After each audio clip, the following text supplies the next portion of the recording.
Hello everyone, welcome to Tara IAS. Think IAS, think Tara, and I welcome you all to the Hindu analysis for 18th of February 2025. So let's have a clear analysis of important articles from today's newspaper. So without any further ado, let's start the video.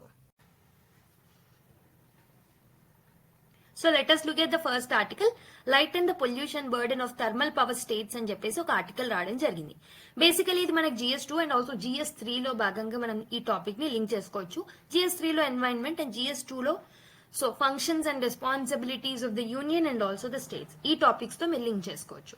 So if you look at what is highlighted in the article, so basically మనకి lot of NDC targets ఉంటాయి. Nationally determined contributions అనేవి మనం పెట్టుకున్నాం. We have committed for the Paris agreement కాబట్టి దాంట్లో ముఖ్యమైన మూడు వచ్చేసి నాన్ ఫాసిల్ ఫ్యూయల్ సోర్సెస్ ఏవైతే ఉంటాయో దాంట్లో నుంచి 2030 కల్లా 50% ఇన్స్టాల్డ్ ఎలక్ట్రిసిటీ కెపాసిటీని పెడతామని ఒక టార్గెట్ పెట్టుకున్నాం. నెక్స్ట్ ఒకటి సెకండ్ ఇంపార్టెంట్ థింగ్ ఏంటంటే ఎమిషన్ ఇంటెన్సిటీ ఏదైతే ఉంటుందో జీడిపి ఎమిషన్స్ ఇంటెన్సిటీ ఏదైతే ఉంటుందో దాన్ని తగ్గిద్దామని ఒక టార్గెట్ పెట్టుకున్నాం by 45%. So by comparison with the 2005 levels. ఇంకొకటి ఏంటంటే cleaner and climate friendly economic growth ని మనము తీసుకొస్తామనే ఒక ఆలోచన విధానంతో కూడా మనం ముందుకు వచ్చాము as per this particular NDCs. కానీ స్టిల్ థర్మల్ పవర్ ఏదైతే ఉంటుందో 50% of the share of the India's electricity production అనేది స్టిల్ థర్మల్ పవర్ ప్లాంట్స్ నుంచే వస్తుంది. అంటే మనము టార్గెట్స్ ఎప్పటివరకు పెట్టుకున్నాం 2030 కల్లా more climate friendly economic growth ని తీసుకురావాలని పెట్టుకున్నప్పటికీ thermal power is a major contributor as of now to the electricity production.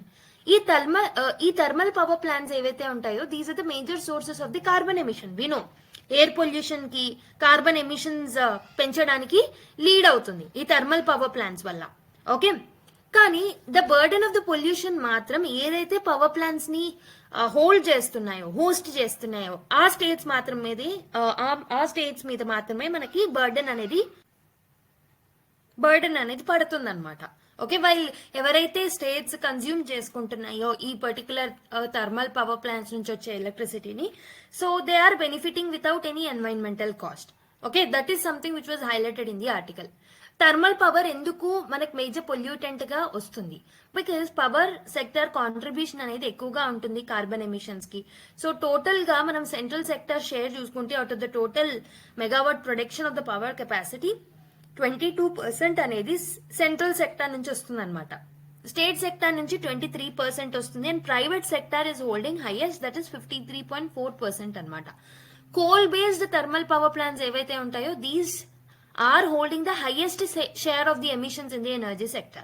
Okay, so these are the statistics that you have to quote in your answers.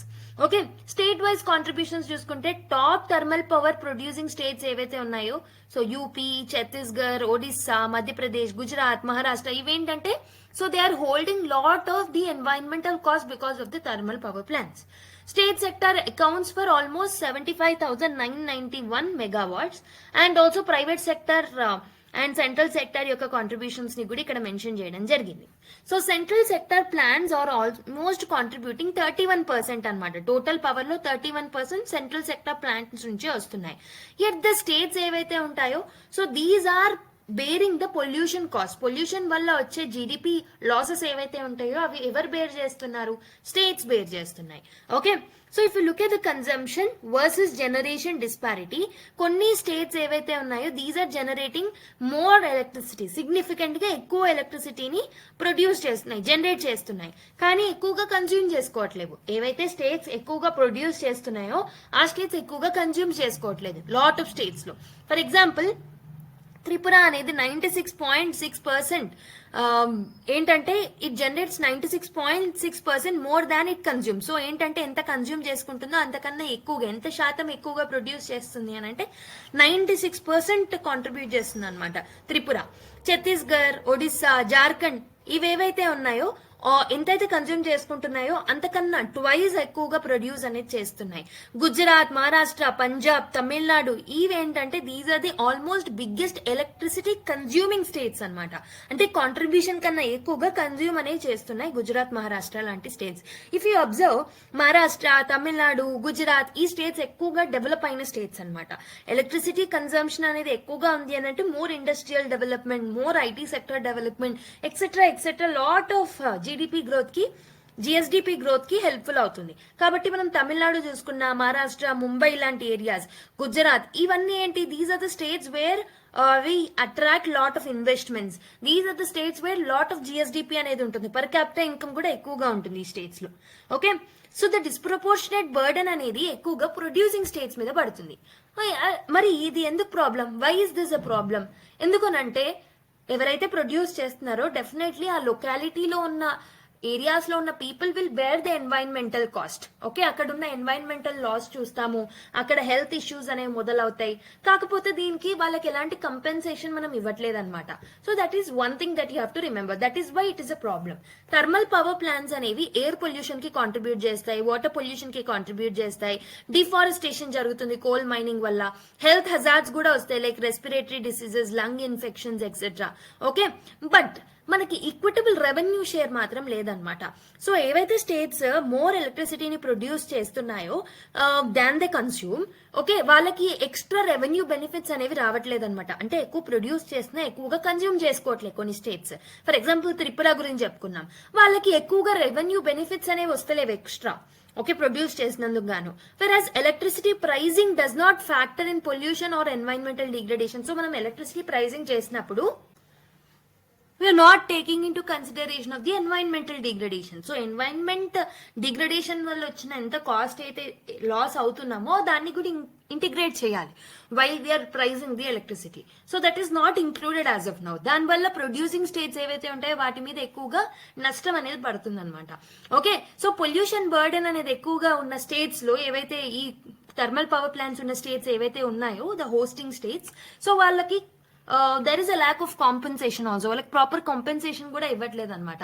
Okay, mainly high pollution states కి there is no structured financial support that we are giving. Electricity act 2003 లో తీసుకొచ్చాం. దీంట్లో మనం ఏం చేసామనంటే electricities ని concurrent list లో, అంటే concurrent subject గా పెట్టడం జరిగింది.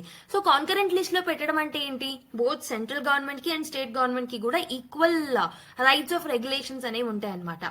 ఓకే, సో ఇక్కడ స్టేట్స్ ఏవైతే ఉన్నాయో states are prohibited from the imposition of the taxes on the electricity production. So 2013 చూసుకుంటే, ద 2013 డైరెక్టివ్ చూసుకుంటే it is preventing states from taxing electricity generation. Electricity generation మీద taxation అనేది 2013 లో వచ్చిన డైరెక్టివ్ ప్రకారం సో స్టేట్స్ కి ఎలాంటి అధికారం అనేది ఉండదన్నమాట టాక్సేషన్ వేయడానికి.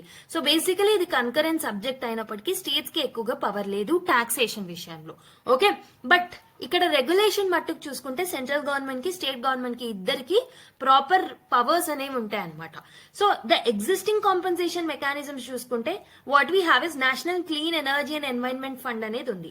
ఈ ఫండ్ అనేది మనం రెన్యూవబుల్ ఎనర్జీ ప్రమోషన్ కోసం దీన్ని తీసుకురావడం జరిగింది so that we can meet the Panchamrit goals that we adopted as per the Paris agreement.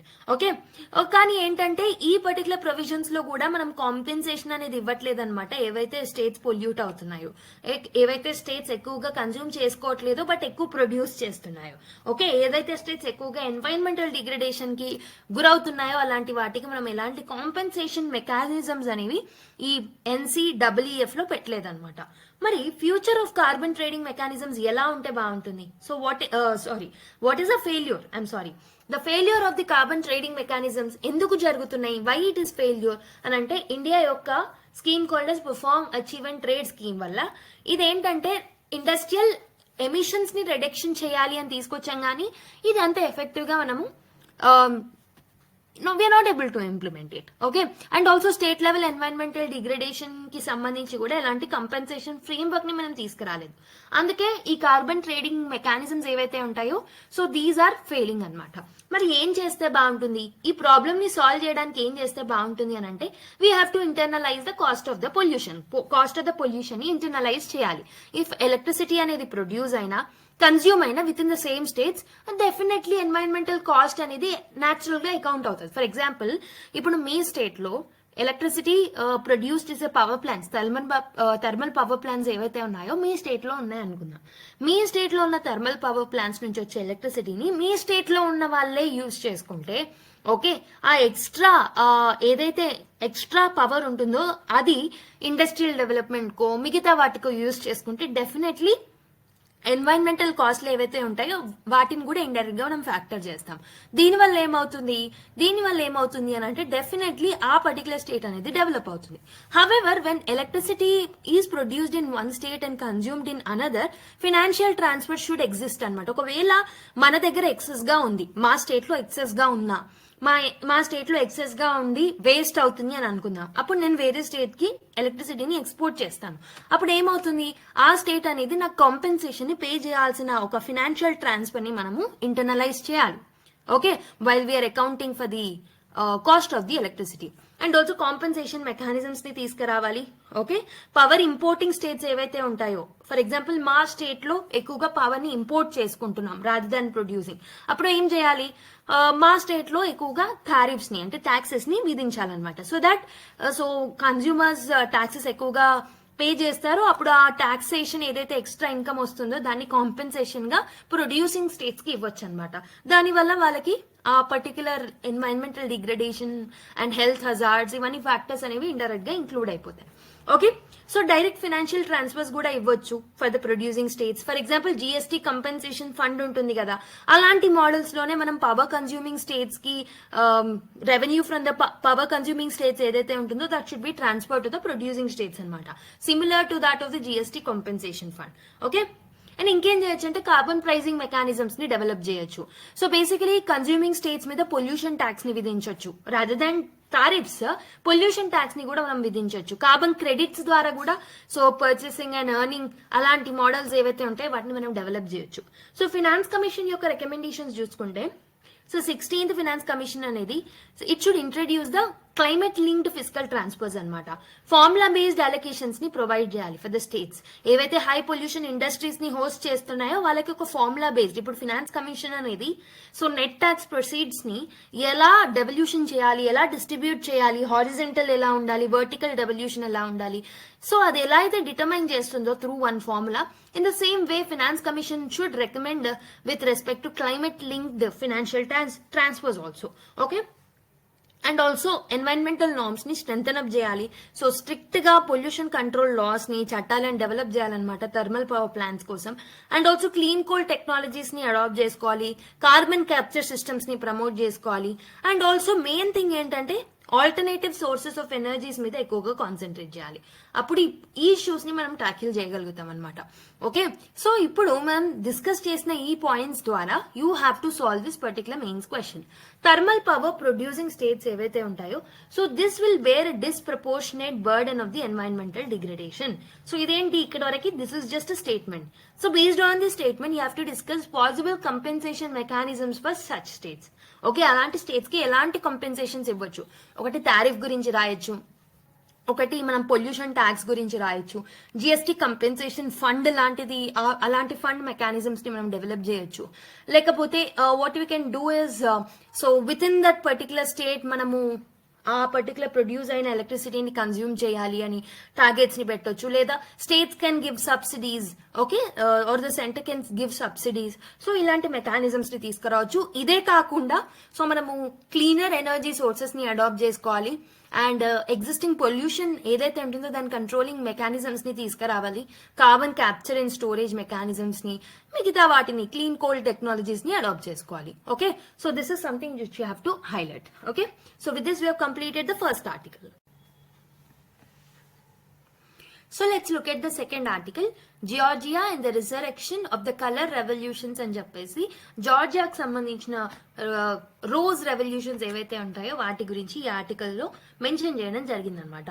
So basically ఇది GS2 ఇంటర్నేషనల్ రిలేషన్స్ లో and also the world history context లో కూడా మనం దీన్ని లింక్ చేసుకోవచ్చు. Okay, so basically if you look at the context, అంటే అసలు ఇది ఏంటి, okay, let's start from the historical background. So 21st century, so in the start of this 21st century ఏమైందనంటే పోస్ట్ సోవియట్ స్టేట్స్ ఏవైతే ఉంటాయో, okay, so Soviet after Soviet union disintegration ఏవైతే states form అయ్యాయో దాంట్లో మనకు సిరీస్ ఆఫ్ అప్రైజింగ్స్ అనేవి వచ్చాయన్నమాట. వాటిని మనం కలర్ రెవల్యూషన్స్ అంటాం. ఓకే, సో అయితే బేసికలీ సోవియట్ యూనియన్ అనేది డిసింటిగ్రేట్ అవ్వడానికి one of the reason is the communist ideology, మనకు తెలిసిందే. ఓకే, సో ఇక్కడ ఏంటంటే కమ్యూనిస్ట్ ఐడియాలజీ అండ్ సోషలిజం ఇలాంటి మైండ్ సెట్ తో మనకు సోవియట్ యూనియన్ అనేది కనిపించింది. However the western countries like America, వీటి యొక్క ఐడియాలజీస్ అన్ని it was revolving around the capitalism. అయితే ఈ కలర్ రెవల్యూషన్స్ రావడానికి ఏంటంటే మెయిన్ రీజన్, సో ఇవన్నీ ఒక పీస్ఫుల్ ప్రొటెస్ట్లు అనమాట. ఈ కలర్ రెవల్యూషన్స్ అన్ని పీస్ఫుల్ ప్రొటెస్ట్లే.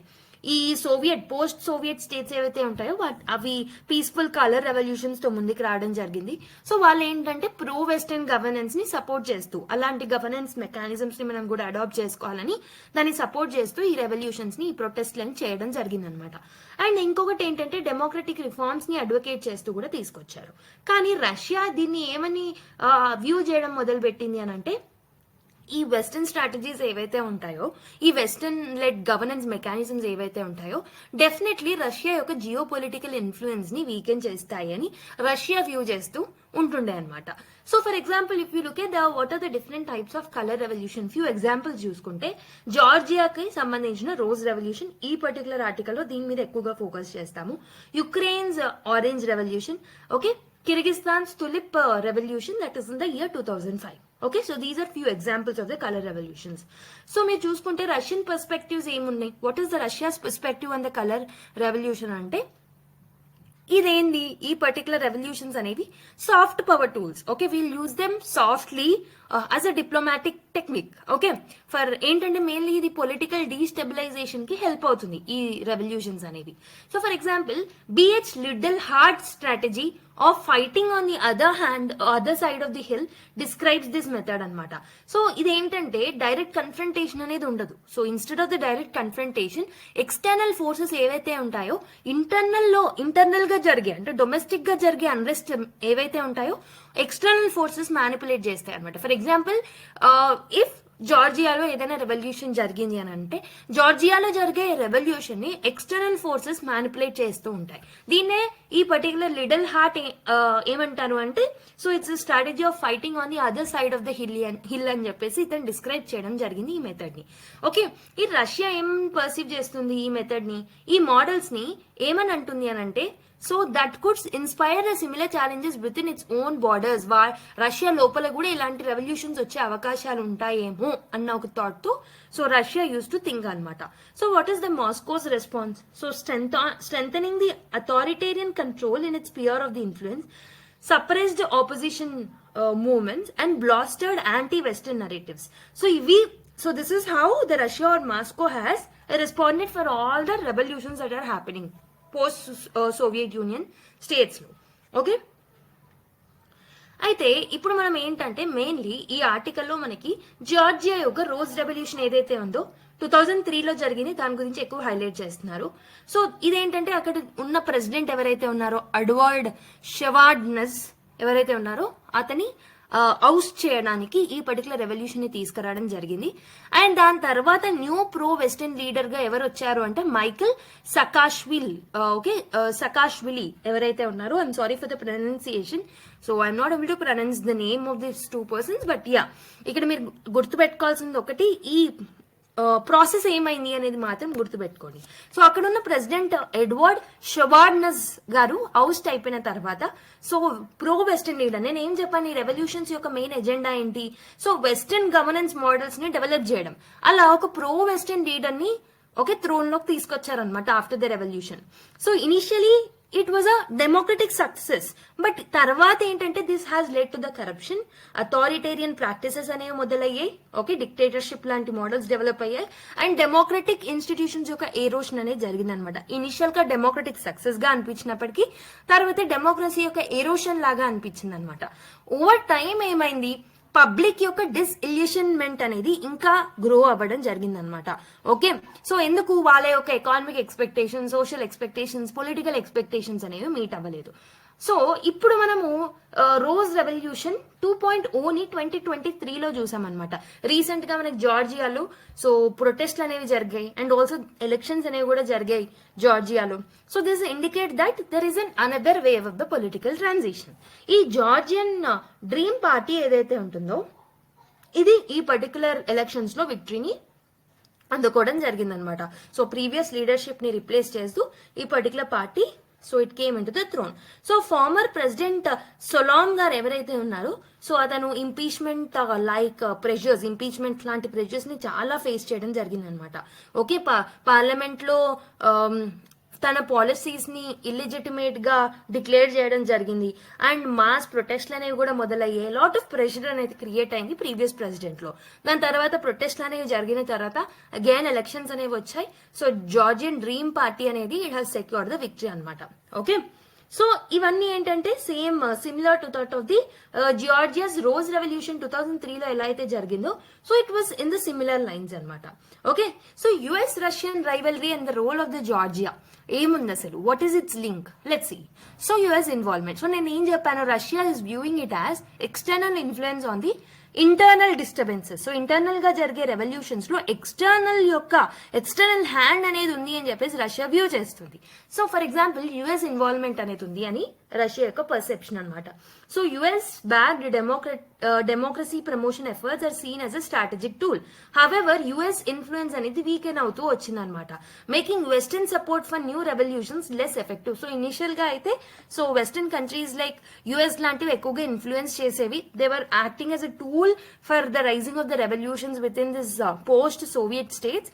కానీ తర్వాత ఏంటంటే ప్రస్తుతం జరిగిన రెవల్యూషన్స్ లో 2023లో కానీ లేటర్ జరిగిన రెవల్యూషన్స్ లో western countries domination or the US domination అనేది లేదు ఈ కంట్రీస్ లో. కాబట్టి ఈ పర్టికులర్ రెవల్యూషన్స్ అనేవి చాలా లెస్ ఎఫెక్టివ్ గా మాత్రమే ఉన్నాయన్నమాట. So what is Russia's geopolitical strategy? మరి Russia is more focused on the alliances. Okay, so for example post Soviet states కి మధ్యలో అలయన్సెస్ ని ఫార్మ్ చేద్దామనే ఒక ఐడియాలజీతోని రష్యా ముందుకు వస్తుంది. ఓకే, అండ్ ఆల్సో జార్జియాలో కూడా యుఎస్ యొక్క క్యాపబిలిటీ ఆర్ ఇన్ఫ్లుయెన్స్ అనేది చాలా తక్కువ ఉందన్నమాట. అంటే ఇక్కడ ఏంటంటే Russia is maintaining a stronger hold in this particular region ప్రస్తుతం.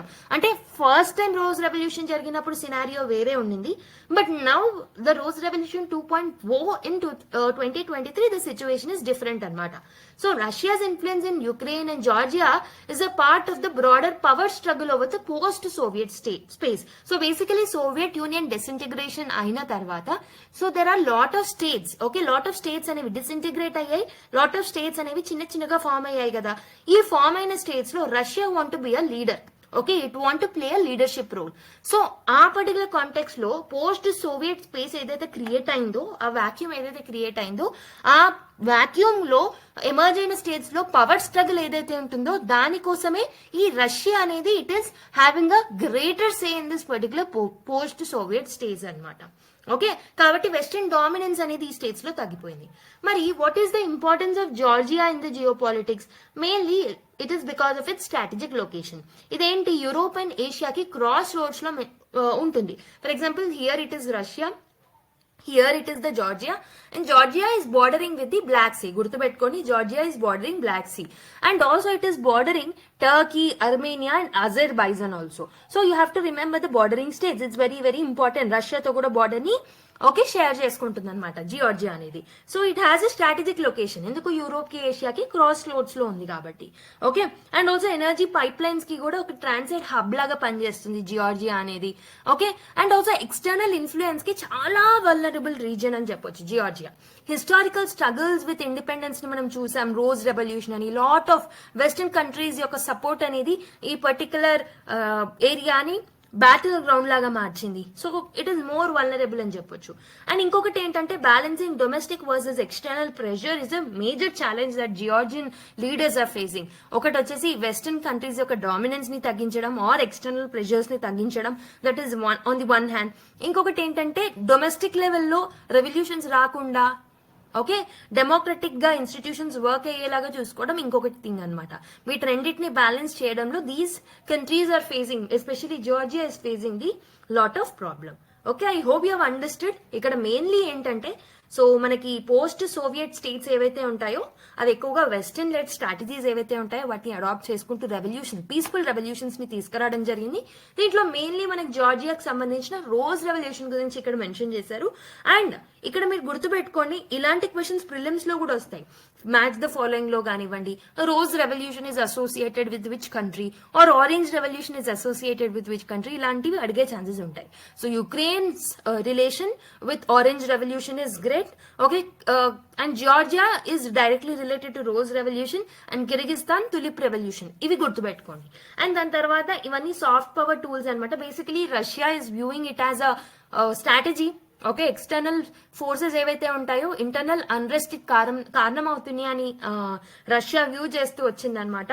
And Russia doesn't want these kind of revolutions to happen.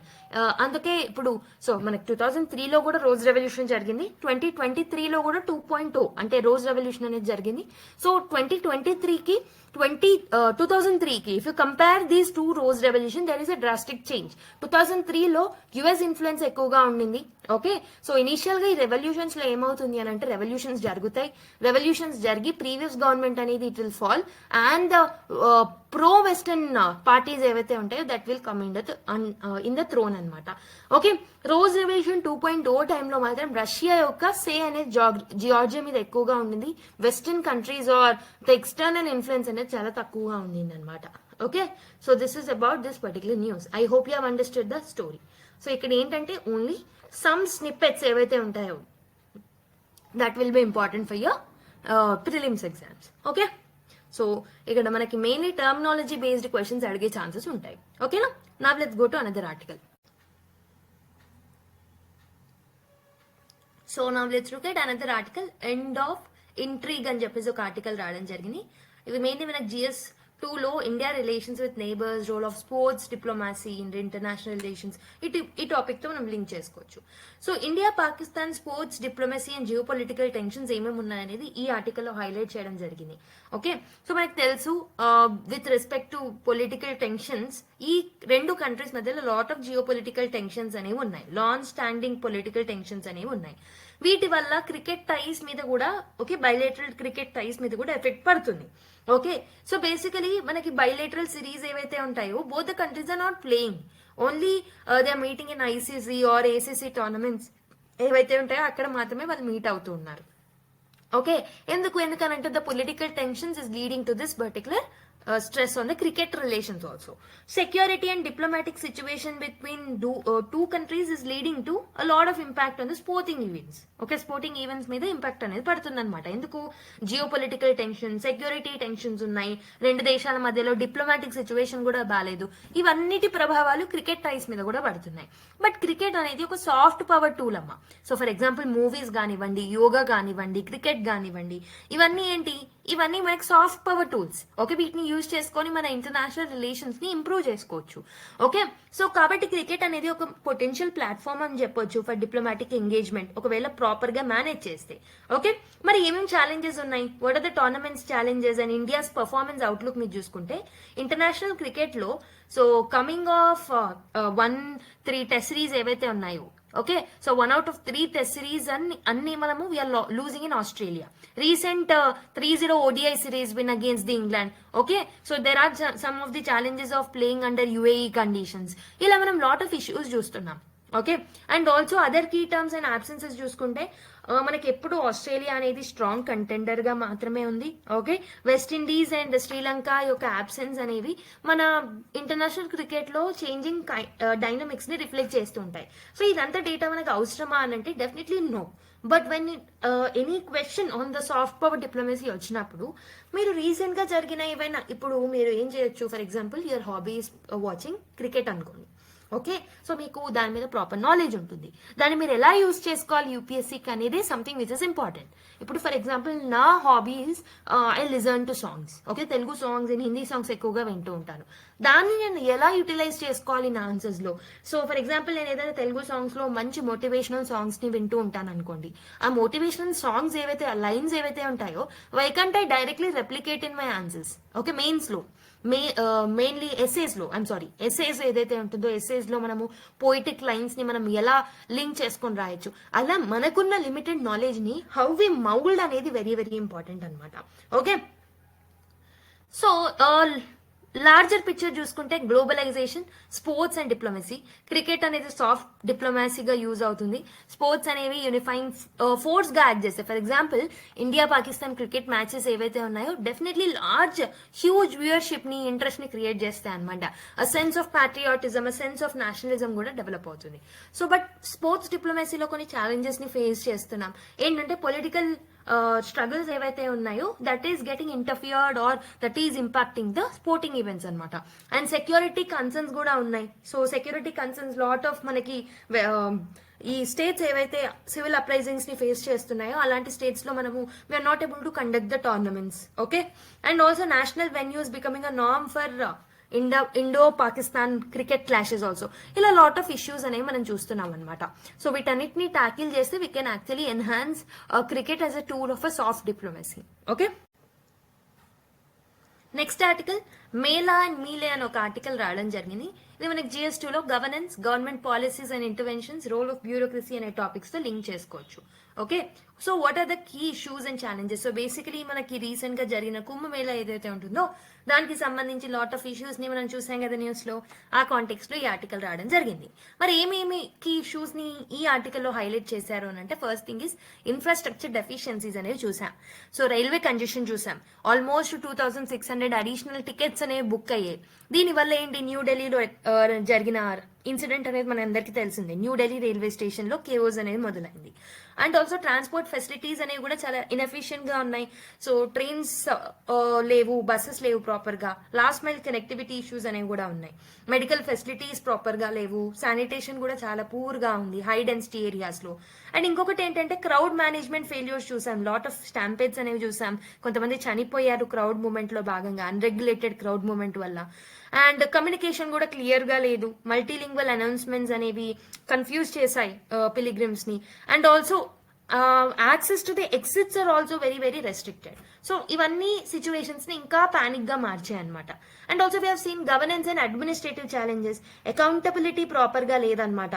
So proper crowd related disasters ని ఎలా ట్రీట్ చేయాలన్న ఒక అకౌంటబుల్ మెకానిజమ్స్ అనేవి లేవు. అండ్ ఆల్సో క్రైసిస్ రెస్పాన్స్ కూడా చాలా delayed గా ఉంది. పొలిటికల్ ప్రెషర్స్ అనేవి ఉన్నాయి to increase the attendance. So ఇలాంటి lot of the governance challenges also has led to the incidents in the mela అనమాట. సేఫ్టీ అండ్ సెక్యూరిటీ కన్సర్న్స్ కూడా చూసాం. ఫైర్ హజార్డ్స్ అనేవి లేవు ప్రాపర్ గా. ఫైర్ హజార్డ్స్ ని పెట్టలేదు. ఫైర్ హజార్డ్స్ అనేవి ఎక్కువగా ఉన్నాయి. అండ్ ఫైర్ హజార్డ్స్ ని డిటెక్ట్ చేయడానికి ప్రాపర్ మెకానిజమ్స్ లేవన్నమాట.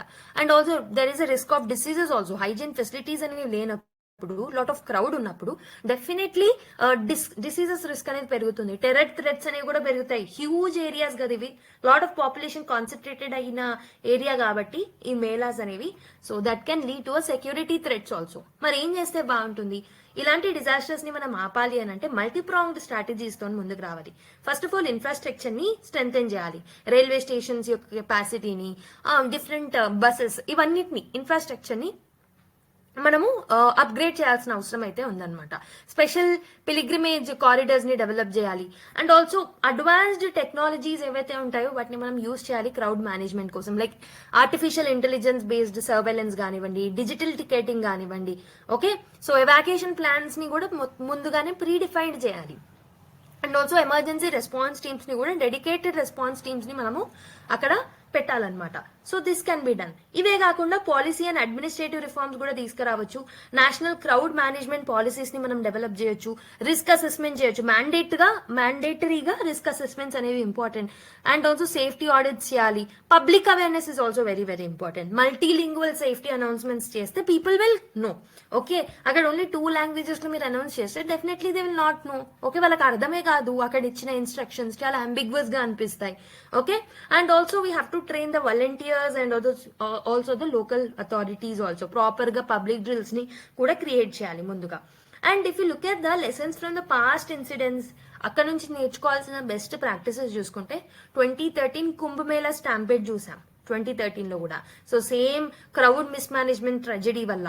సో అలాంటి ఇన్సిడెంట్స్ నుంచి మనం నేర్చుకోవాలి. నెక్స్ట్ టైం ఎలా చేస్తే ఈ ఇన్సిడెంట్స్ ని తగ్గించవచ్చు. మక్కా హజ్ స్టాంపేజ్ చూసాం.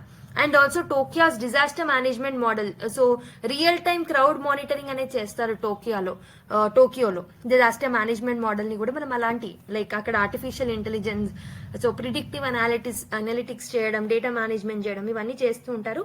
కాబట్టి ఇలాంటి బెస్ట్ ప్రాక్టీసెస్ ని మనం అడాప్ట్ చేసుకుంటే బాగుంటుంది. Okay, so this is about the mela.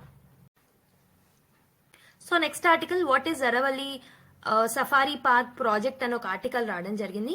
So ఈ పర్టికులర్ సఫారీ పార్క్ ప్రాజెక్ట్ అనేది ఎక్కడ జరుగుతుంది అని అంటే హర్యానాలో గురుగ్రామ్ అండ్ ఆల్సో నూ డిస్ట్రిక్ట్స్ ఏవైతే ఉంటాయో అక్కడ జరుగుతుంది. సో ఏరియాస్ చూసుకుంటే 3858 హెక్టార్స్ లో ఇది జరుగుతుంది అనమాట ఈ సఫారీ యాక్టివిటీ. సో ఏంటంటే ఇది లార్జెస్ట్ సఫారీ పార్క్ వరల్డ్ లోనే, విత్ యానిమల్ ఎన్క్లోజర్స్, హోటల్స్ ఉంటాయి, రెస్టారెంట్స్ ఉంటాయి, అక్వేరియంస్ ఉంటాయి, botanical gardens, cable cars, tunnel walk ఇవన్నీ ఉంటాయి అనమాట ఈ సఫారీ వాక్ లో భాగంగా. సో అరవల్లీస్ యొక్క ఎకాలజికల్ ఇంపార్టెన్స్ ఏంటి? ఇవి one of the oldest fold mountain ranges in the world, మనకు తెలిసిందే. అండ్ ఆల్సో న్యాచురల్ బ్యారియర్ గా కూడా యాక్ట్ చేస్తూ ఉంటుంది. థార్ డెజర్ట్ ఎక్స్పాన్షన్ ని ప్రివెంట్ చేయడానికి హెల్ప్ అవుతుంది అనమాట. And also it recharges ground water aquifers also. Ground water aquifers ని రీఛార్జ్ చేస్తూ ఉంటుంది ఈ అరవలీస్ అనేది. And lot of flora and fauna ఉంటుంది కాబట్టి it supports the biodiversity. So what are the reasons అసలు ఎందుకు జరగకూడదు ఇక్కడ అని అంటే, డెఫినెట్లీ సఫారీ యాక్టివిటీస్ లాంటివి ఈకో సిస్టమ్స్ ని డిస్టర్బ్ చేస్తాయి. ఇక్కడ చాలా ఫ్రెజీల్ ఈకో సిస్టమ్ ఉంటుంది కదా, కాబట్టి అది డిస్టర్బ్ అవుతుంది అనమాట because of the tourism. And also ఇక్కడ జరిగే గ్రౌండ్ వాటర్ డిప్లీషన్ అనేది కూడా ఈ పర్టికులర్ యాక్టివిటీస్ వల్ల అవుతుంది అనమాట. Because of the hotels, restaurants, botanical gardens, ఇక్కడ ఏమవుతుంది, this will lead to the ground water depletion. Okay, so this is as per the reports given by the central ground water board only. Okay, official reports ప్రకారం ఇది. And ఇంకా ఏంటంటే Haryana's forest cover అనేది just 3.6% మాత్రమే ఉంటుంది. కాబట్టి దాన్ని proper గా మనము కన్జర్వ్ చేయాలి. ఓవర్ కమర్షియలైజేషన్ అనేది మనకి మంచిది కాదనమాట. ఓకే, సో మరి లీగల్ ప్రొటెక్షన్స్ ఏమైనా ఉన్నాయా అరవలీస్ కి సంబంధించి అని అంటే, పంజాబ్ ల్యాండ్ ప్రిజర్వేషన్ యాక్ట్ అనేది ఉంది, 1900 లో తీసుకొచ్చాం. ఇక్కడ డిఫారెస్టేషన్ ని మనం ప్రివెంట్ చేస్తాం అనమాట. ఇండియన్ ఫారెస్ట్ యాక్ట్ ఏదైతే ఉంటుందో ఇది కూడా అరవలీస్ ని ప్రొటెక్టెడ్ ఫారెస్ట్ గా కన్సిడర్ చేస్తుంది. అండ్ ఆల్సో మనకి టిఎన్ గోదావర్మన్ కేసు అనేది జరిగింది 1996 లో. సో ఈ పర్టికులర్ లీగల్ ఫారెస్ట్ ప్రొటెక్షన్ ని ఎక్స్టెండ్ చేయడం జరిగింది ఈ జడ్జిమెంట్ ద్వారా. రీజనల్ ప్లాన్ 2021 ఉంది. సో ఈ పర్టికులర్ ప్లాన్ ద్వారా we restrict the construction to 0.5% in Aravallis. Okay, construction అనేది 0.5% మాత్రమే జరగాలని రీజనల్ ప్లాన్ 2021 ద్వారా మనం తీసుకురావడం జరిగింది. సో మరి alternative solution that is proposed in the article ఏంటంటే, సో అరవల్లిని ఒక నేషనల్ పార్క్ గా ఆర్ శాంక్చరీగా మనము, ఒక వైల్డ్ లైఫ్ శాంక్చరీగా కానీ మనము డిక్లేర్ చేయొచ్చు instead of a safari park. Then అక్కడ ఉండే ఈకో సిస్టమ్ వాటన్నిటిని మనం ప్రొటెక్ట్ చేయొచ్చు. ఓకే, సో ఇక్కడ మీరు యూపీఎస్సీ క్వశ్చన్ చూడండి, which of the following statement above the Aravalli hills is correct. So this is the oldest fold mountain range in the world. They extend from Champaner in Gujarat to Delhi. Okay, they have highly fractured and weathered quartzite rocks, aiding the groundwater recharge. They are primarily composed of basaltic rock formations. So ఈ పర్టికులర్ 4 statements లో first 3 statements అనేవి right అనమాట. Okay, ఎందుకు 4th statement రాంగో comment చేయండి. Okay, so 1, 2, 3. So ఏంటంటే basically ఇక్కడ హై ఫ్రాక్చర్డ్ రాక్స్ అనేవి ఉంటాయి, that is correct. Champaner in Gujarat, అంటే గుజరాత్ నుంచి ఢిల్లీ వరకు కూడా మనకి అరవల్లి హిల్స్ అనేవి ఎక్స్టెండ్ అవుతాయి. And this is one of the oldest fold mountain range. కాబట్టి 1, 2, 3 that is option A is right. Okay, so next news, India Bangladesh ties should not be regime specific అని చెప్పేసి ఒక ఆర్టికల్ రావడం జరిగింది. ఇక్కడ ఒక మెసేజ్ ఇవ్వడం జరిగింది. ఓకే, సో బేసికలీ ఎవరు ఇస్తున్నారు ఈ మెసేజ్ అనేది కూడా మనం తెలుసుకోవడం important. Let's look at this in detail once. So Bangladesh foreign affairs minister ఎవరైతే ఉన్నారో, ఫారెన్ అఫైర్స్ అడ్వైజర్స్ ఎవరైతే ఉన్నారో, so they said that, okay, that person has said that India should place restrictions on the former prime minister Sheikh Hasina మీద. Okay, public restrictions పెట్టాలి, తను public statement చేయకూడదు అని చెప్పేసి తను చెప్పడం జరిగింది. ఈ కాంటెక్స్ట్ లో మనకి ఏమేం అన్నారు. What is the key message that is given by this adviser అనేది చూద్దాం.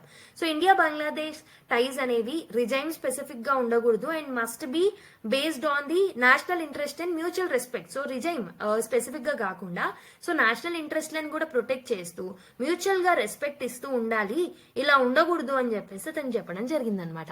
Okay, and also Sheikh Hasina మీద రెస్ట్రిక్షన్స్ పెట్టండి, సో తను పొలిటికల్ స్టేట్మెంట్స్ చేయకుండా చూడండి అని చెప్పేసి కూడా అన్నారు. So what are the different issues of concerns ఏంటంటే అక్కడ మనం మైనారిటీస్ కి అగేన్స్ట్ గా వైలెన్స్ అనేది చూస్తున్నాం. ఓకే, బంగ్లాదేశ్ గవర్నమెంట్ ఏం చేయాలి అప్పుడు, ఈక్వల్ రైట్స్ ని ప్రొటెక్షన్స్ ని ఇవ్వాలి. మెయిన్లీ అక్కడ ఉన్న హిందూస్ మీద అటాక్స్ ఎక్కువగా జరుగుతున్నాయి కాబట్టి.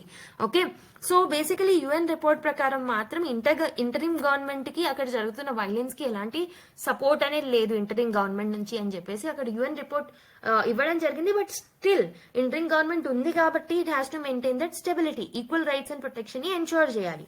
Okay, and the next thing is extradition of the Sheikh Hasina is the other problem, other bone of contention between the both the countries. Okay, Bangladesh ఏంటంటే ఇండియాని తనని పంపించేయాలి బంగ్లాదేశ్ కి ట్రయల్ కోసం అని చెప్పేసి అనడం జరిగింది ఎక్స్ట్రాడిషన్ ట్రీటీ కింద. బట్ ఈ ప్రాసెస్ అనేది it will take time definitely. Okay, and also ransacking of the Sheikh Mujibur Rahman's house was also taken place. Government అనేది ఈ మాబ్ వైలెన్స్ కి సపోర్ట్ చేయనప్పటికీ అక్కడ ఈ షేక్ ముజిబుర్ రెహమాన్ హౌస్ ని మాత్రం ర్యాన్సాక్ చేయడం జరిగిందనమాట. So this is out of angry public reaction. Bangladesh India business relations చూసుకుంటే అదానీ పవర్ అగ్రిమెంట్ చూసుకోండి. సో బంగ్లాదేశ్ అనేది పవర్ సప్లైని అదానీ గ్రూప్ నుంచి తీసుకోవడం జరుగుతుంది. Like it is restoring the power supply from the Adani. Okay, కాకపోతే హై పవర్ టారిఫ్స్ గురించి మాత్రం కొన్ని క్లాసెస్ అనేవి ఉన్నాయి బోత్ ద కంట్రీస్ మధ్యలో. Okay, so there is a potential meeting between Modi and Bangladesh chief adviser soon. Okay, ఇద్దరు మీట్ అవ్వబోతున్నారు. మరి future లో ఏముంటుంది ఈ రెండు కంట్రీస్ యొక్క రిలేషన్స్ అంటే, సో టైస్ అనేవి definitely it should not B dependent on which government is in power. అంటే షేక్ హసీనా గవర్నమెంట్ ఉంటే రిలేషన్ బాగుంటుంది, ఇంటరింగ్ గవర్నమెంట్ వస్తే ఇంకో రిలేషన్ ఉంటుంది, అలా కాకుండా రిజైమ్ స్పెసిఫిక్ గా కాకుండా సో రెండు కంట్రీస్ ఎప్పటికీ స్టేబుల్ రిలేషన్స్ ని మెయింటైన్ చేయడం ఇంపార్టెంట్ అనమాట. Okay, so trade has grown under various governments showing relations are stable despite the political changes. So previous గా కూడా ఈ స్టేబుల్ రిలేషన్స్ మాత్రం మనం చూసాం, బట్ నౌ టర్న్ ని మనం చూస్తున్నాం అనమాట. కాబట్టి సో ఇద్దరి రిలేషన్స్ అనేవి రిజైమ్ స్పెసిఫిక్ గా ఉండకూడదు అని చెప్పేసి మనకి foreign affairs adviser from the Bangladesh చెప్పడం జరిగింది అనమాట. Okay, most deportees from the US are from Punjab, Haryana and Gujarat అని చెప్పేసి ఇక్కడ డేటా పాయింట్స్ రావడం జరిగింది. లైక్ లాట్ ఆఫ్ గ్రాఫ్స్ ఇక్కడ మెన్షన్ చేయడం జరిగింది. సో వాట్ ఈస్ నీడెడ్ అది చూద్దాం. So illegal migration and donkey route అని చెప్పేసి సో కొన్ని కీ ఇష్యూస్ అండ్ ఛాలెంజెస్ ని చూస్తున్నాం. అందులో first thing is illegal migration and donkey route. Indians అనేవాళ్ళు ఇల్లీగల్ గా యుఎస్ ని ఎంటర్ అవ్వడం జరిగింది. So through South America, Mexico ద్వారా. ఓకే, ఆల్మోస్ట్ ఇక్కడ ఏజెంట్స్ 22 lakhs నుంచి 1.25 crores చార్జ్ చేస్తారనమాట ఫర్ ఇలీగల్ ఎంట్రీ. సో ఇక్కడ దీనివల్ల ఏమైంది, డిటెన్షన్, డిపోటేషన్, ఫినాన్షియల్ లాస్ ఇవన్నీ జరుగుతున్నాయి వీళ్ళ మీద. ఓకే, సో సెకండ్ ఇష్యూ ఏంటంటే human trafficking and exploitation. Almost 3042 illegal agents ఎవరైతే ఉంటారో who are identified till June 2024 వీళ్ళందరూ ఎక్కువగా హర్యానా, పంజాబ్, తమిళనాడు, మహారాష్ట్ర ఏరియాస్ నుంచి ఎక్కువగా ఉన్నారనమాట. ఓకే, అయితే ఈ మైగ్రెంట్స్ ఎవరైతే వెళ్తున్నారో ఇలా డెఫినెట్లీ వాళ్ళకి ఎక్స్ప్లాయిటేషన్ ని ఫేస్ చేస్తారు అండ్ ఆల్సో డేంజరస్ లొకేషన్స్ లో వాళ్ళు స్టే చేస్తూ ఉంటారు అనమాట. Okay, and there are some crackdowns on Indian immigrants also. So US ఏంది బార్డర్ కంట్రోల్స్ ని టైటన్ చేయడం జరిగింది. దీనివల్ల డిపోటేషన్స్ ఎక్కువగా అవుతున్నాయి రీసెంట్ గా మనం చూసుకుంటే. Okay, so Indian migrant detention rose from 1500 2019 లో 1500 మెంబర్స్ ని డిటెన్షన్స్ మనం చూస్తే ఇప్పుడు ఆల్మోస్ట్ 2023 వరకు వచ్చేసరికి ఇండియన్ మైగ్రెంట్ డిటెన్షన్స్ ఎంత ఉన్నాయి అని అంటే 96,917 అనమాట. సౌత్ వెస్టర్న్ యుఎస్ బార్డర్ అనేది primary entry point for all of this particular illegal immigrants. Okay, so what are the student and visa out stays. చాలా మంది స్టూడెంట్స్ అండ్ బిజినెస్ ట్రావెలర్స్ ఎవరైతే ఉన్నారో so they are travelling through out stay visas అనమాట. Okay, కాబట్టి ఇది legal migration కి దారవుతుంది. Okay, and also what is the implication for India. మరి ఇవన్నీ డేటా గుర్తుపెట్టుకోవాలంటే డెఫినెట్లీ నో. సో టర్మ్స్ ఇక్కడ డాంకీ రూట్ ఇలాంటి టర్మ్స్ ని మీరు యూజ్ చేసుకోవచ్చు ఛాన్సెస్ లో. ఓకే, సో ఇంప్లికేషన్స్ ఏముంటాయి ఇండియా మీద వీటి వల్ల. ఓకే, ఫస్ట్ థింగ్ ఏంటంటే మన రిలేషన్ విత్ యుఎస్ఏ అనేది వీకెన్ అవుతుంది. India must address US concerns over the legal migration. Okay, that is very much needed. So మనము వాళ్ళతోటి H1B వీసాస్ గురించి అండ్ స్టూడెంట్ ప్రోగ్రామ్స్ గురించి, లీగల్ వర్క్ పాత్వేస్ గురించి మాట్లాడుకోవాలి. సోషియో ఎకానమిక్ ఇంపాక్ట్ అనేది జరుగుతుంది. లాట్ ఆఫ్ టైమ్స్ ఇక్కడ జాబ్స్ దొరకక అక్కడికి వెళ్తున్నారనమాట. దీనివల్ల బ్రెయిన్ డ్రెయిన్ చూస్తున్నాం. ఓకే, సో డిపోటీస్ ఎవరైతే డిపోర్ట్ అవుతున్నారో వాళ్ళకి ఫినాన్షియల్ లాసెస్ అనేవి వస్తాయి. అండ్ ఆల్సో ఎమోషనల్ గా కూడా చాలా ఫేస్ చేస్తూ ఉంటారనమాట. కాబట్టి ప్రాపర్ పాలసీ రిఫార్మ్స్ అనేవి ఇండియాలో తీసుకురావాలి. ఇలీగల్ ఏజెంట్స్ ని మనము క్రాక్ డౌన్ చేయాలి. Stronger crack down should be done. And awareness అనేది క్రియేట్ చేయాలి. ఈ ఇమిగ్రెంట్స్ ఎవరైతే ఇలాంటి ఐడియాలజీస్ తో ఉన్నారో వాళ్ళకి ఈ అవేర్నెస్ ప్రోగ్రామ్స్ ని తీసుకురావాల్సిన అవసరం అయితే ఉందన్నమాట. So what should be the way forward? ఇంకేం చేస్తే బాగుంటుంది? లీగల్ మైగ్రేషన్ పాత్వేస్ ని స్ట్రెంథెన్ చేయాలి. బయోలేటరల్ అగ్రిమెంట్స్ ని, అవేర్నెస్ క్యాంపెయిన్స్ ని తీసుకురావడం very important. And also human trafficking ని కూడా మనము ట్యాకిల్ చేయాల్సిన అవసరం అయితే ఉంది. We have to diminish the human trafficking that is there. And also economic and employment reforms ni within India తీసుకొస్తే, జాబ్ ఆపర్చునిటీస్ ని క్రియేట్ చేస్తే, స్కిల్ డెవలప్మెంట్ ప్రోగ్రామ్స్ ని తీసుకొస్తే, they will not do this. Right, ఇక్కడ దొరకకే అక్కడికి వెళ్తున్నారు అనమాట. Okay, so మీరు చూసుకుంటే ఇక్కడ ఈ రోజు నేను మీకు ఏం చేస్తున్నాను అంటే I'm giving this to your homework. Okay, ఇది మీ హోంవర్క్ లో భాగంగా ఇస్తున్నాను అనమాట. సో మీరు ఏం చేయండి, PDF అనేది మీకు టెలిగ్రామ్ ఛానల్లో ఉంటుంది. సో మనం ఎస్ఏకి యానెక్డోట్స్ ని, for example ethics of migration rights versus sovereignty అని చెప్పేసి ఇక్కడ మనము ఒకవేళ ఇలా క్వశ్చన్ వస్తే, if there is a question like this on the the SA topic like this in the exam, definitely మీరు ఈ యానెక్డోట్ ని ఎలా యూజ్ చేసుకోవాలనేది వన్స్ ఒక్కసారి ఈ PDF ఓపెన్ చేసి ఇక్కడ ఉన్న కంటెంట్ అంతా చదవండి. PDF యాక్సెస్ అనేది టెలిగ్రామ్ ఛానల్లో ఉంటుంది. సో టెలిగ్రామ్ ఛానల్ లింక్ అనేది పిన్డ్ కామెంట్ లో ఉంటుంది. Okay, so this is homework to you today. Okay, daily నేనే డిస్కస్ చేశాను కదా. ఈ రోజు I want you to do a active learning rather than the passive listeners. Okay, so now let's look at another article. How did DDoS attack cripple Kaveri 2.0 అని చెప్పేసి ఒక article రావడం జరిగింది. అసలు ఏమైంది? సో కావేరీ 2.0 అనేది ఒక web based property registration portal అనమాట. ఏ స్టేట్ లో దీన్ని ఆపరేట్ చేస్తూ ఉంటారంటే కర్ణాటకలో. కానీ రీసెంట్ జనవరిలో సెవరల్ అవుటేజెస్ చూసామన్నమాట. ఓకే, ఈ కావేరీ 2.0 వెబ్సైట్ అనేది ప్రాపర్ గా పనిచేయలేదు, ఈ రిజిస్ట్రేషన్ పోర్టల్ అనేది. ఓకే, సో ఇన్వెస్టిగేషన్స్ ఏంటంటే they have found out that ఇది ఒక టెక్నికల్ గ్లిచ్ మాత్రమే కాదు, అంటే ఇది ఒక టెక్నికల్ గ్లిచ్ అసలే కాదు, కానీ it's a distributed denial of service, అంటే DDoS అని చెప్పేసి, ఇది ఒక DDoS అటాక్ అని చెప్పేసి అనడం జరిగింది. సో ఇమాజిన్ ఒక రెస్టారెంట్ ఉంటుంది. సో అది డెఫినెట్లీ రెస్టారెంట్ అంటే it will serve food to the customers. Okay, customers కి ఫుడ్ పెడుతుంది రెస్టారెంట్, రైట్? అయితే నార్మల్ గా పీపుల్ వస్తూ ఉంటారు, తింటూ ఉంటారు, ఆర్డర్ చేస్తూ ఉంటారు, వెళ్తూ ఉంటారు. సో నార్మల్ కేసులో అయితే ఇలా జరుగుతుంది. కానీ ఒక రోజు సడన్ గా ఒక హ్యూజ్ క్రౌడ్ ఆఫ్ పీపుల్ వచ్చి, ఓకే, కానీ వాళ్ళు తినడానికి రావట్లేదు, జస్ట్ ఒక huge crowd of people sudden గా వచ్చేసి సో రెస్టారెంట్లకి లోపలికి వెళ్ళిపోయి రష్ అయిపోయి అన్ని సీట్లను ఫిల్ చేసేసి కూర్చున్నారు అనుకోండి, వితౌట్ ఆర్డరింగ్ ఎనీథింగ్. అంటే ఎక్కువగా వాళ్ళకి అవసరం లేదు. సో ఊరికే అలా వచ్చేసి అలా రెస్టారెంట్ లో ఉన్న అన్ని సీట్స్ లో కూర్చొని ఉండిపోయారు, అన్ని సీట్స్ ని ఫిల్ చేశారు. అప్పుడు రియల్ కస్టమర్స్ ఎవరైతే ఉంటారో వాళ్ళు రాలేరు, వాళ్ళు ఆ సీట్స్ లో కూర్చోలేరు, ఆర్డర్ చేయలేరు. ఓకే, సో సేమ్ థింగ్ ఇక్కడ కూడా జరుగుతుంది అనమాట. డిస్ట్రిబ్యూటెడ్ డినైల్ ఆఫ్ సర్వీస్ అంటే ఏంటంటే ఒక హ్యాకర్ ఏం చేస్తారు అంటే, okay, hill control many computers. So చాలా కంప్యూటర్స్ ని కంట్రోల్ చేస్తూ, ఓకే, సో ఏం చేస్తారు, ఆ కంప్యూటర్స్ అన్ని ఒక వెబ్సైట్ ని టార్గెట్ చేస్తాయి, ఒక పోర్టల్ ని టార్గెట్ చేస్తాయి. ఆ పోర్టల్ కి రిపీటెడ్ రిక్వెస్ట్లు డిఫరెంట్ కంప్యూటర్స్ వాంటెడ్ గా పెడుతూ ఉంటాయి అనమాట. దీనివల్ల ఏమవుతుంది, ఆ పర్టికులర్ వెబ్సైట్ అనేది చాలా ఫ్లడ్స్ ఆఫ్ రిక్వెస్ట్ ని ఫేస్ చేయడం వల్ల ఆన్లైన్ సర్వీస్ ని ఇవ్వలేకపోతుంది అనమాట. ఒరిజినల్ కస్టమర్స్ ఎవరైతే ఉంటారో వాళ్ళకి ఇవ్వలేకపోతుంది అనమాట, because of the overload. Okay, so website అనేది చాలా స్లోగా అవుతుంది, కంప్లీట్ గా క్రాష్ అవుతుంది. కాబట్టి రియల్ యూజర్స్ దాన్ని ఈజీగా యూజ్ చేసుకోలేరు. Okay, so that is what happened అని చెప్పేసి ఇన్వెస్టిగేషన్స్ లో రివీల్ అయిందనమాట. So revenue department and governance department ఏవైతే ఉన్నాయో ఈ ఇష్యూని ఐడెంటిఫై చేయడం జరిగింది.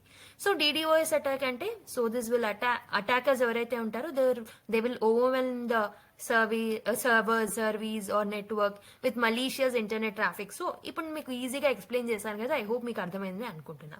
Okay, basically denial of service వేరు, okay, distributed denial of service వేరు. డినయల్ ఆఫ్ సర్వీస్ అంటే ఒక person blocking the restaurant entrance అయితే అది డినయల్ ఆఫ్ సర్వీస్ అవుతుంది. లేదు హ్యూజ్ క్రౌడ్ కావాలనే వచ్చి అన్ని సీట్స్ ని ఫుల్ఫిల్ చేసి రియల్ కస్టమర్స్ కి ఛాన్స్ ఇవ్వట్లేదు అంటే దాన్ని మనము డిస్ట్రిబ్యూటెడ్ డినయల్ ఆఫ్ సర్వీసెస్ అని అంటూ ఉంటాం అనమాట. రెండింటికి డిఫరెన్స్ అనేది ఉంటుంది. ఓకే, సో దీని వల్ల వెబ్సైట్ క్రిపుల్స్ అవుతాయి. Okay, disruptions of the services will takes place, reputational damage అనేది జరుగుతుంది.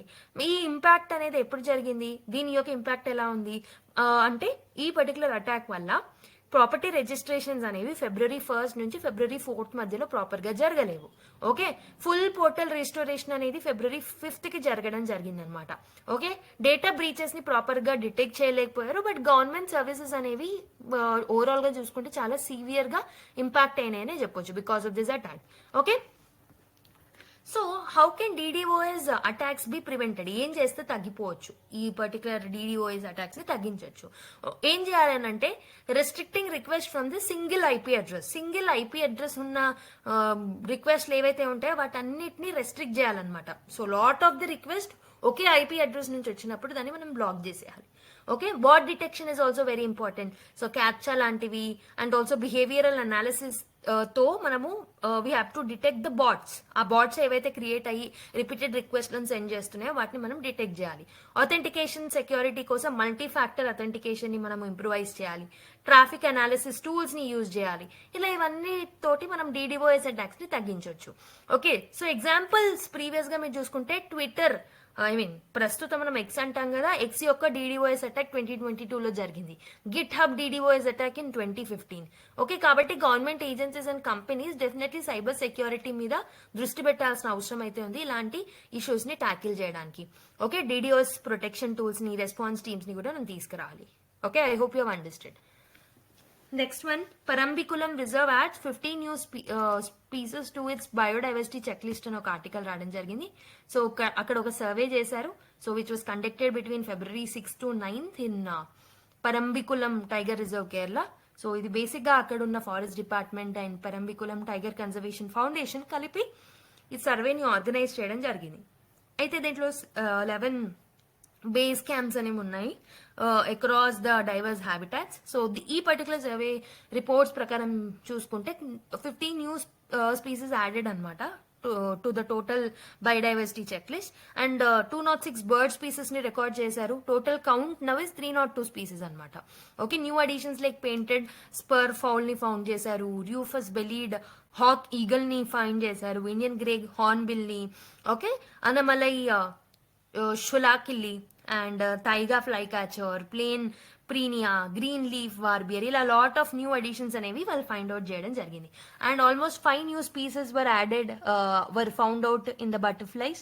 Okay, notable additions are like this, ఏంటి scarce short silver line, white disc hedge blue, okay, Palni డాట్, long dot bush brown, short silver line, ఇలాంటివన్నీ new additions అనమాట. Okay, so మిగతా ఏవైతే ఉంటాయో significant odonates and all, dragonflies and damselflies ఏవైతే ఉంటాయో ఇవన్నీ కూడా యాడ్ అవ్వడం జరిగింది అనమాట. ఓకే, వైల్డ్ లైఫ్ అడిషన్స్ కూడా మనం చూసాం. Like so other wildlife sightings or, so for example వాళ్ళు రికార్డ్ చేసిన దాంట్లో ఎలిఫెంట్స్ ని, గౌని, స్పాటెడ్ డియర్ ని, సంబార్ డియర్ ని, నిల్గిరి లాంగ్వర్, ఓకే, మకావ్స్, లెపర్డ్స్, ఇవన్నీ కూడా ఐడెంటిఫై చేయడం జరిగింది. సో డెఫినెట్లీ ఈ సర్వే వల్ల మనకి ఏం తెలుస్తుంది, this is the rich biodiversity reason. Even in dry season లో కూడా చాలా రికార్డ్ చేయడం జరిగింది అనమాట. సో డెఫినెట్లీ ఈ పర్టికులర్ రీజన్ ని కన్జర్వ్ చేయడం వెరీ వెరీ ఎకలాజికలీ ఇంపార్టెంట్ అని మనకు అర్థమవుతుంది. ఓకే,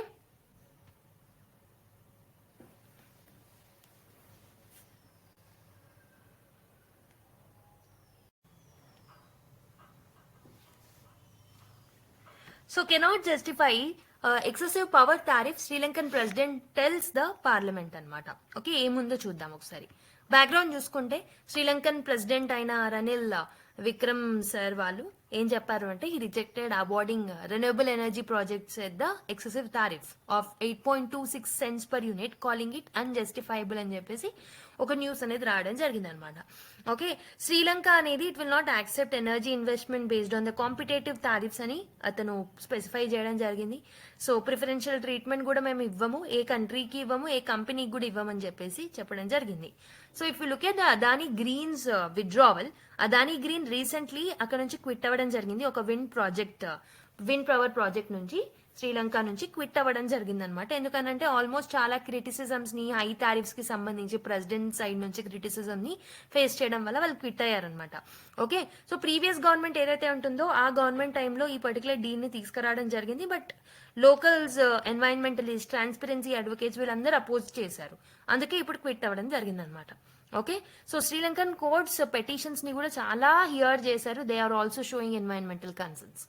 సో గవర్నమెంట్ స్టాండ్స్ ఏముంది అని అంటే శ్రీలంక అనేది లోకల్ కంపెనీ బిడ్ ని ప్రయారిటైజ్ చేస్తుంది విండ్ ప్రాజెక్ట్ కి సంబంధించి అని చెప్పేసి వాళ్ళు చెప్పడం జరిగింది అనమాట.